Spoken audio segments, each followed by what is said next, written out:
dans Coach Araf, saison 4, épisode numéro 12. Alors aujourd'hui, nous allons parler de deux choses. Tout d'abord, un petit tuto. Donc, c'est un dribble que vous allez voir. C'est un très joli geste. Et ensuite, nous allons parler un peu de la formation en club. C'est très important parce que je sais que beaucoup d'entre vous jouent bien entendu en club. Ok? Donc, alors, le tuto du jour, regardez, c'est un très joli geste. Vous l'avez déjà vu dans la vidéo précédente, mais sans les explications. D'accord? Donc, on va regarder ce petit geste et ensuite, je vais l'expliquer. Regardez.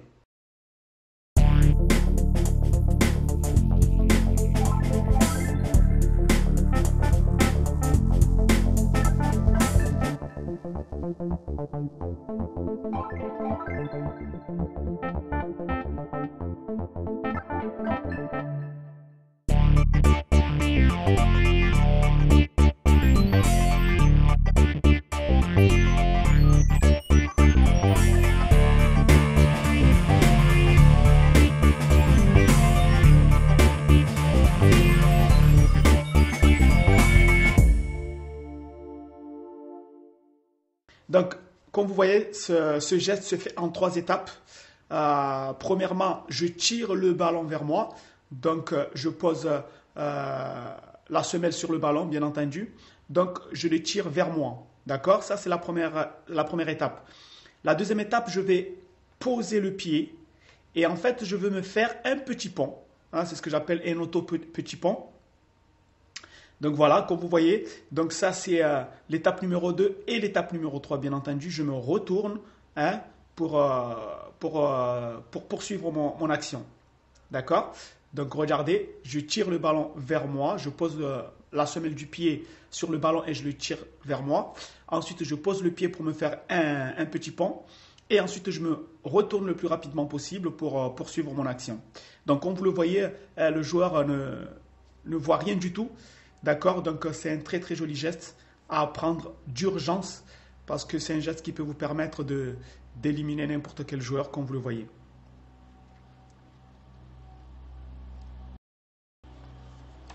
Alors, il y a une chose aussi qui est très importante, c'est comment apprendre un geste ou bien comment maîtriser un exercice, que ce soit un exercice de football ou de freestyle. Donc, il y a 3 étapes à respecter. La première étape, c'est ce que j'appelle la compréhension. Comprendre déjà le geste, comment on le réalise. Donc, pour cela, vous allez regarder bien le geste, d'accord? Et vous allez, on va dire, couper le geste en plusieurs morceaux. Comme ici, ce que je viens de faire. Ce geste-là, il se fait en 3 étapes. Donc, en fait, j'ai coupé le geste en 3 parties. La première partie, la deuxième partie et la troisième partie. Donc, pourquoi j'ai coupé le geste en 3 parties? C'est tout simplement pour mieux vous l'expliquer, d'accord? Parce que lorsqu'on coupe un geste ou un exercice en plusieurs parties, on le comprend mieux, ok? Donc, lorsque vous avez un geste ou un exercice que vous voulez vraiment maîtriser, d'abord commencez par couper le geste en plusieurs parties, d'accord? C'est ce que j'appelle la partie compréhension. Ça vous permet tout simplement de mieux comprendre le geste. Et ensuite, la deuxième partie, c'est ce que j'appelle réaliser le geste en mouvement. Parce que dans la première partie, vous n'allez pas réaliser le geste en mouvement, vous allez le réaliser étape par étape, doucement, dans le but de mieux le comprendre. Et ensuite, dans la deuxième partie, vous allez essayer de réaliser le geste avec un peu plus de mouvement. D'accord? Attention, pas un mouvement accéléré, mais plutôt un mouvement réduit. D'accord? Ensuite, la troisième partie, c'est là justement où vous allez faire le geste en mouvement accéléré, donc c'est-à-dire le plus rapidement possible. Et même on peut mettre une 4e partie qui serait réaliser le geste en mouvement accéléré plus finition. Ce que j'appelle ici finition, c'est-à-dire vous finissez par un tir au but par exemple, ou vous finissez par donner un bon ballon. D'accord? Donc si vous voulez, c'est entre 3 ou 4 parties. D'accord? La première partie, je vais couper le geste en plusieurs morceaux pour mieux comprendre. C'est la partie compréhension.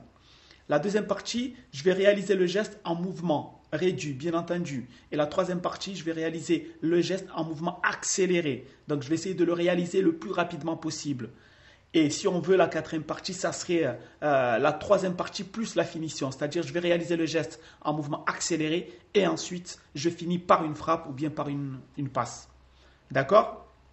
Donc ça va vous permettre de mieux comprendre comment maîtriser le plus rapidement possible un geste technique. Et avant de finir, bon, comme d'habitude, quelques dédicaces.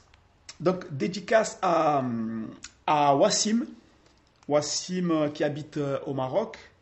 Wassim Derachidia, je crois que c'est son nom. Bon, Wassim qui habite au Maroc. Dédicace à Nassim qui habite à Marseille. Petite dédicace aussi à Driss qui habite sur Paris. Une petite dédicace à Hatim qui habite au Maroc. Et une petite dédicace à Ribefan, j'espère que c'est ça, parce que des fois, j'arrive même pas à relire ce que j'écris, tellement j'écris mal. Donc Ribefan, je pense, qui habite à Lyon. Et une petite dédicace à vous tous et à vous toutes. Et comme d'habitude, restez toujours motivés, n'abandonnez jamais, jamais, jamais votre rêve. Entraînez-vous bien, battez-vous pour ce rêve-là. Et je vous donne rendez-vous dans la prochaine vidéo. À très bientôt. Ciao.